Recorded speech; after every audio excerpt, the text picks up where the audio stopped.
I deliver my presentation, let me share you something. So, okay. I still remember when I was an undergraduate student. At the time, we had school experience program for free service teachers. I had an opportunity to teach English in one of secondary schools in Jakarta. I taught recount text and asked my students to write their activities during holidays. After they wrote it, I gave feedback on my students' writing, focus on grammatical errors, spelling errors, wrong tenses, especially in using past verbs. And I asked my students to recheck my feedback and write a second draft with the same topic. I was surprised that the numbers of errors reduced in their second draft, and I just realized that I already implemented corrective feedback in my writing class.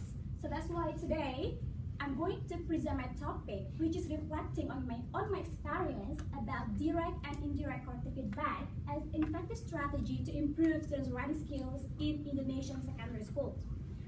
In my presentation, I would like to give you an overview how is the issue of corrective feedback is still debatable, how the theoretical perspective view the contribution of corrective feedback in second language acquisitions, what are the benefits and challenges of using this strategy, and how those challenges can be overcome, and last is conclusion and suggestions. Okay, at the very beginning, as I told you, the issue of corrective feedback is still debatable. Of course, there are several studies pro with corrective feedback and others against corrective feedback itself. From the proponents of corrective feedback point of view, those studies have a result that students and teachers show positive attitude toward error corrections, and students prefer their teachers to correct all errors in their writing. Other studies also believe that written corrective feedback had significant effect on improving in use of two functional uses of the English article system. On the other hand, some studies had disagreement in the area of providing corrective feedback. Truska 2007 took position against grammar correction. His study resolved that error correction doesn't work. Learners become bored and demotivated. And in 2008, with his friend, he also found that teacher written feedback has only a short-term effect on improving students' writing. Although the debate still exists here, some agree and some disagree. However, I took my position, which I argue that corrective feedback can be an effective strategy to improve students' writing, because based on my reflection, my experience. Because what I believe here, based on the theoretical perspective, noticing hypothesis from Smith 2001 stated that noticing is a requirement for L2 learning, and learners must pay conscious attention to input in order for learning to occur. They believe that corrective feedback itself provides stimulus for learners to identify the gap between the erroneous utterance and the target form. Therefore, the most considerable classification of corrective feedback, which is often used by teachers in Indonesian secondary schools, are direct and indirect corrective feedback. Basically, direct corrective feedback is a strategy which provides feedback to students to assist them to correct all their errors with correcting them explicitly. So in this case, students are required to revise their writing, just simply copy or retype the error corrections itself. And indirect corrective feedback is actually a strategy which is given by the teachers to notice, indicate the errors without correcting the errors in the student's writing. So in this case, students should do self-corrections in the process of revisions. By using this kind of strategy in the classroom, students will get benefits from this. First, promoting improvement in grammatical accuracy. So here, based on the study from Van and Frank 2012 and Hosseini 2014, students who received feedback significantly outperformed students who did not. So when students get the error feedback from the teachers, so it has they had opportunity enough to practice their errors after revisions, their grammatical structures, compared to those who did not receive any feedback. And therefore, it helps them to improve their writing skills in terms of grammatical accuracy. And the second one is, it is effective tool in rectifying students' mechanics in writing. Since teachers' feedback is believed to be the major component of writing class in FL context, especially for middle levels, corrective feedback itself is an appropriate tool to rectify, to correct the student's error.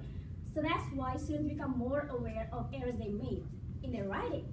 And the last is engaging students in cognitive problem-solving tasks and self-editing. Getting indirect feedback from the teachers, students have opportunity to solve their own errors. So in the process of revision, students will do self-editing, which this kind of skill is very important for students to write better in the futures, because they know how to analyze errors, what is the correct linguistic form, and how to correct it in the right way. So, however, by using this kind of strategy, there are several challenges are faced by teachers, especially in the nation's secondary schools. First, students do not understand the feedback. We cannot deny that all students know how to correct the revisions from the teachers. Based on the study here, they believe that one of the difficulties from students in the classroom because they don't know the certain symbols of the coding errors from the teachers.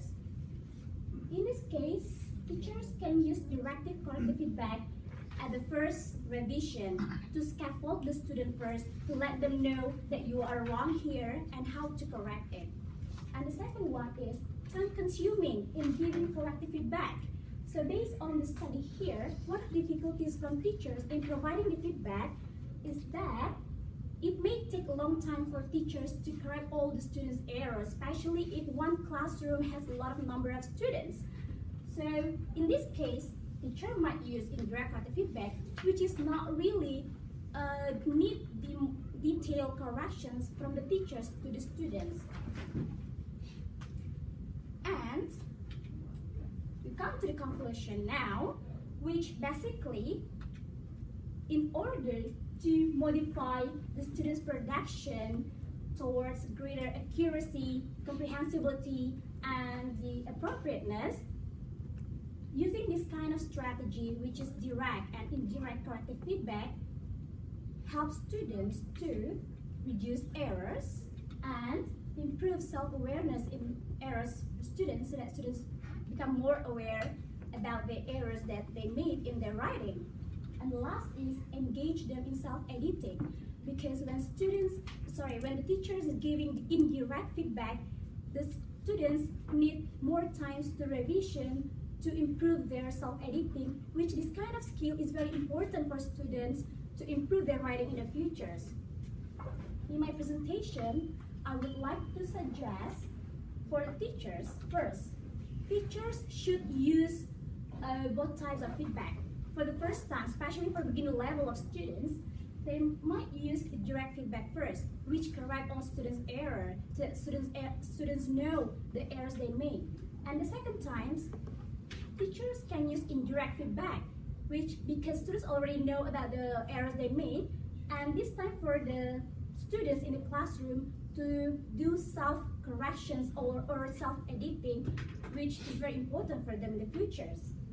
And for the schools should facilitate teacher training for using both types of feedback in effective ways, because we cannot deny that not all teachers know how to give corrective feedback for the students in the classroom. So by giving this kind of teacher training from the schools, it facilitates all the teachers to sit together to share the experience, how to give this kind of effective strategy or this kind of effective feedback to the student, so that it might inspire other teachers to do something good for their students. Well, I think that's all about my presentation. Thank you very much for your attention. Thank you very much. Good timing. Very good timing, yeah. Okay. Very good, yeah. Okay. Thank you. I think everyone's presentation is good to some extent, but any comments before we move on to the next? Don't be shy. Yes. Excuse, you mentioned You stay there, yeah. I'm sorry, yes. You have mentioned that teachers use direct yeah. direct something at the first time. Yeah. Use an other is not direct. Incorrect. Yeah, and the second part. So that means if you talk about the same topic, you rewrite the same maybe topic again. Or how do you know? Because if you use a different topic, maybe they will make different mistakes. So if you don't use the same topic, how do you know students realize their mistake and try not to make that mistake again? Okay. Oh, thank you very much for your questions. Well, basically, I've read some journals. There is also one of the questions whether we need to give this kind of feedback in one period of writing. I mean, draft and then first revision, second until the final drafts. That's the thing is that giving this kind of feedback is better if the teacher can use this strategy in one episode. I mean, one episode of the writing itself, because they know how to the improvement of the students' writing, and that's one of the challenges actually happens right now. That sometimes teachers just they just focus perhaps in one topic and give this kind of and it's done, right? And move to other topic. I think that's one of the challenges. But based on the article that I read and also based on my experience, that's very good opportunity for teachers to use this strategy in the one, what we call one Simultaneous process? yes, one process, in one process of writing, because it's better, because they know the improvement of the students. Yeah. But if they move to other topic, which the teachers can like the first time they already scaffold the students, right? But they know the ability of students perhaps improve. They may use other indirect, just directly at the first time to do self-editing. It depends on the what we call the skills, the proficiency of students of beginner level, intermediate level, or I think like us, because we are intermediate or advanced level, like all of you guys, you don't need the direct feedback, right? Just okay, this is what indirect, even wrong here and that. You need to. I think that doesn't really need to correct your exact. So you mean feedback is mainly focusing on grammatical mistakes only, or the other parts of writing as well? No, actually there are grammar, content, but I just focus in this kind of stuff. Yeah, thank you very much. Yeah. Number 3.